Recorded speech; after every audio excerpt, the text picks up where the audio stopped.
personally, for me, if it were me as speaking from like the fan standpoint, this album is very good.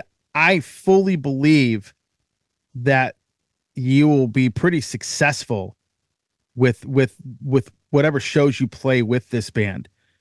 I would love to see that continue until, people can't play anymore, or even it would be cool if you made another record, you know. And I know the other record is a whole different ball wax. I get that because this one hasn't even come out yet. But for me personally, after hearing it, after hearing the album, I don't see why this shouldn't continue. That's just my opinion. It shouldn't be what? I don't see why it shouldn't continue Oh after the no, tour. there's definitely not an end date. There's no expiration Yeah. on this, and we've already talked, and I've already kind of talked about it, and I've said, hey, it's you never say never to anything, but it would be, to me, it would be, there's only so much meat on the bone to go after to get. I'm thinking we're going to go out and play. The guys are going to really get to know each other. I mean, some of us already know each other, but I mean, like, really become a tight unit. And the guys understand that Warlord sound. So if we sit down and say, hey, man, let's, whether here's some drum ideas or whatever, or, they're not going to come back to me and start playing like, Rammstein, or they're not going to come back and with Pantera riffs and whatever. Mm-hmm. And I don't have a problem with that at all, Mm-hmm.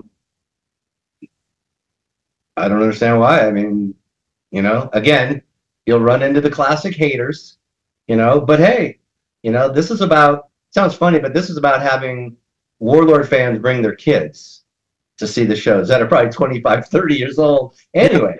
So it's like, that's kind of what it's about, and again, it was a blessing and a curse, but Warlord didn't play a gazillion shows. So it's not like you're going to have people going, oh yeah, man, I saw him back in the day. Trust me, there's probably not over 10,000 people that ever saw Warlord back in the day, right? Or in 2013, 14. So no, absolutely. I look forward to it.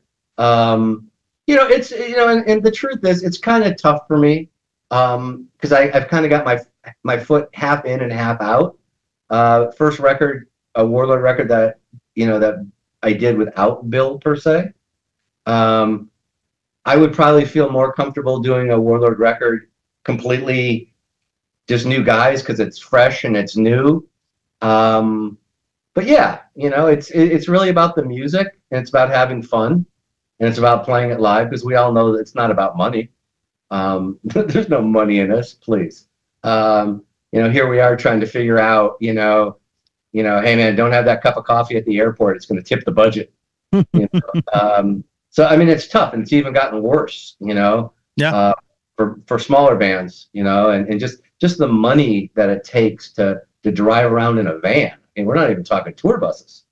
Yeah. So no, it's just all for the love of it. And I feel very, blessed that I'm in this position to be able to do this, because, you got to remember, this is going back 40 some odd years. And this, to me, this was all the bands that I've ever played in, so on and so forth.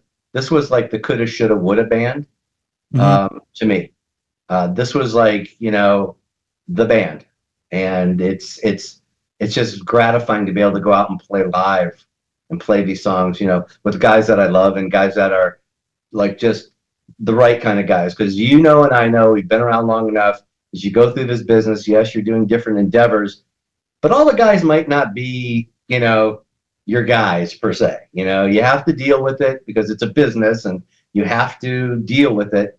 But right now we have this lineup, and it all could blow up tomorrow. You know what I mean? Giles could turn into a raging alcoholic. I don't know.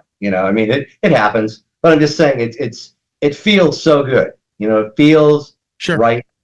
Everybody's into it. It's not like, oh yeah, man, I haven't talked to the bass player, since the last time I stole that $50 out of his wallet, or whatever. So it's one of those things where it's very excited about it, and ready to go.